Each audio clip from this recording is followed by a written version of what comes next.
আমরা যে মানুষ, হাত ধরাধরি করে জড়িয়ে আছে দুই নদী। আন্দামানে দেখেছি একটার পানি নীল আরেকটার কালো, দুই কি নিপুণ বিভক্তি, পাশাপাশি বয়ে চলে অনন্তকাল, অথচ কারো ঢেউ কাউকে চূর্ণ করে না, মিশেও যায় না।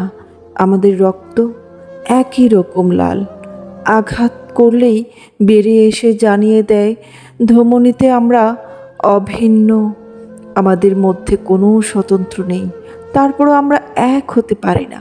আমাদের বিভেদ রেখা প্রতিনিয়ত প্রশস্ত করি, হিংস্রতায় খুঁচিয়ে বের করি আমাদেরই রক্ত, আর হেরে যাই প্রতিবার, হেরে যেতে থাকি। আমরা যে মানুষ। নিউ জার্সি থেকে যুক্তরাষ্ট্রের কাজল মালিকের লেখা, কণ্ঠে আমি শ্রুতি খান।